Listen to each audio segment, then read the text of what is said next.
দেৰগাঁৱৰ চিকাৰীঘাটে লাভ কৰিছে নতুন ৰূপ। ইংৰাজী নৱবৰ্ষ প্ৰায় সমাগত। নতুন বছৰ মানেই বনভোজৰ উল্লাস। ৰাজ্যৰ বিভিন্ন মনোমোহা প্ৰান্তত এতিয়া আগমন ঘটিব বনভোজ দলৰ। এনে সময়তে উজনি অসমৰ জনপ্ৰিয় বনভোজস্থলী চিকাৰীঘাটে লাভ কৰিছে এক বিনন্দীয়া ৰূপ। দেৰগাঁৱৰ পৰা লখিমপুৰলৈ আৰু মাজুলীলৈ নৌকা যাত্ৰা কৰিব পৰা ব্ৰহ্মপুত্ৰৰ এটা ঘাট হৈছে চিকাৰীঘাট। ডিচেম্বৰ মাহৰ পৰাই এই ঘাটলৈ বনভোজৰ দলৰ ব্যাপকভাৱে আগমন ঘটে। লুইতৰ বালিচৰত বনভোজ খাই বহু দূৰ-দূৰণিৰ লোকে। এই বনভোজ দলৰ সুবিধাৰ বাবে দেৰগাঁৱৰ 3জন উদীয়মান যুৱকে হাতত লৈছে এক অভিনৱ পদক্ষেপ। উদ্যমী যুৱক 3জনে লুইতৰ বালিচৰত নিৰ্মাণ কৰিছে ব্ৰহ্মপুত্ৰ ৰিভাৰ কেম্প। দূৰ-দূৰণিৰ পৰা অহা বনভোজ যাত্ৰীৰ দলে এই কেম্পত লাভ কৰিব সকলো ধৰণৰ সা-সুবিধা। লুইতৰ বালিচৰত উপলব্ধ হ'ব জনগোষ্ঠীয় খাদ্য সম্ভাৰৰ পৰা জনগোষ্ঠীয় নৃত্য গীতলৈকে। ব্ৰহ্মপুত্ৰৰ বুকুত নৌকা যাত্ৰাও কৰিব পাৰিব বনভোজৰ দলসমূহে। দূৰৈৰ যাত্ৰীসকলে নিশা কটাবও পাৰিব লুইতৰ বালিচৰত।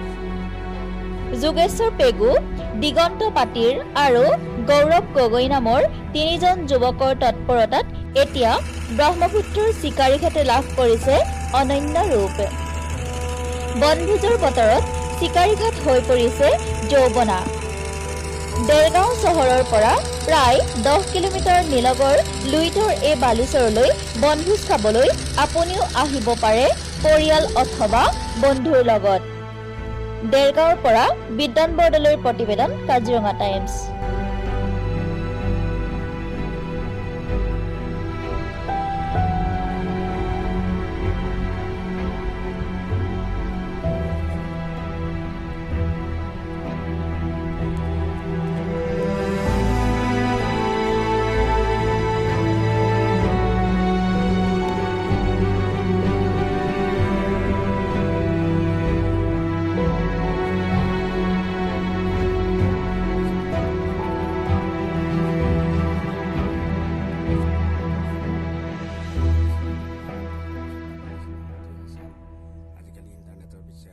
যদি আমি উলিয়াই দিব পাৰোঁ, হয়তো চৰকাৰে হয়তো আকৰ্ষিত হ'ব। ইয়াত হয়তো পৰ্যটনস্থলী হ'ব। পৰ্যটনস্থলী হোৱাৰ লগে লগে আমাৰ ওচৰ চুবুৰীয়া গাঁওবিলাক, অঞ্চলবিলাক ডেভেলপ হ'ব। তাৰ প্ৰতি লক্ষ্য ৰাখিয়ে আমি কামটো আৰম্ভ কৰিছোঁ। মানুহে আচলতে আমিও যাওঁ পিকনিক খাবলৈকে, মানুহে নাযায়। তাত কিবা এটা মানুহে বিচাৰি যায় যে নিৰ্দিষ্ট এলেকা দেৰগাঁও অঞ্চলত যে এনেকুৱা এটা আছে, ইয়াৰ কিবা ভৌগোলিক কিছুমান নীতি বা প্ৰকৃতিয়ে সৃষ্টি কৰা কিছুমান বস্তু চাব বিচাৰে। আমি ইয়াত আচলতে ইয়াত গোলাঘাট জিলা, এই নৈখনে আপুনি ধৰিব, ইয়াত গোলাঘাটৰো হয় মাজুলীৰো হয়।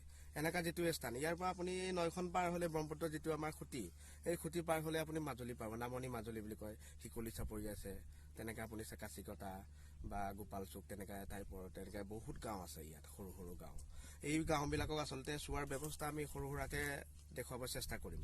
আৰু ইয়াত সম্পূৰ্ণকৈ থলুৱা খাদ্য, আমাৰ যিটো অসমীয়াৰ যিটো আমাৰ খাদ্য, এইবিলাক থাকিব। আৰু জনগোষ্ঠীয় মিচিংসকলৰ যিবিলাক খাদ্য সম্ভাৰ থাকিব, এইবিলাক থাকিব।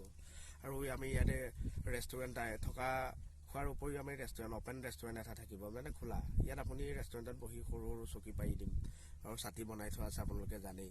এইবিলাকত সম্পূৰ্ণ এখন মানে কি বনভোজস্থলী, যেনে বালি ভাত যেনেকৈ মানুহে খায় মুকলিকৈ, তেনেকৈ আমি খোৱাৰ ব্যৱস্থা কৰিম ৰাইজক। তেনেকৈ আমি আশ্ৰয় প্ৰদান কৰাৰ উপৰিও তেনেকৈ খোৱা ব্যৱস্থা। ইতিমধ্যে বহু জেগাৰ পৰা আপোনালোকৰ লগত যোগাযোগ কৰা হৈছে? যোগাযোগ কৰিছে, হয়। তিনিচুকীয়া, গুৱাহাটীৰ পৰা এনেকৈ যোগাযোগ কৰিছে, নগাঁৱৰ পৰা আহিছে। তেখেতসকলে কৈছে কি কি আছে সুধিছে। হয়, আমি কৈছোঁ যে ইয়াত আপুনি নৌকা যাত্ৰা কৰিও মেইন যিটো ব্ৰহ্মপুত্ৰ খুঁটি, এটা লগ্ন হৈ আছে, তাত আপুনি যাব পাৰিব নৌকাৰে। আমি ব্যৱস্থা কৰিম, পাৰিলে নৌকা আপুনি সম্পূৰ্ণকৈ আমি সুৰক্ষিত নৌকা ব্যৱস্থা কৰাৰ দিহা পৰামৰ্শ আমাৰ চলি আছে। আৰু ইয়াত আপোনালোকে পুৰণা যিবিলাক ল'ৰা ছোৱালীও ফেমিলি যেতিয়া আহিব, আমি ল'ৰা ছোৱালীৰ কাৰণে কিবা এটা খেলা ধূলা, যেনে ভলীবল খেলিব পাৰিব।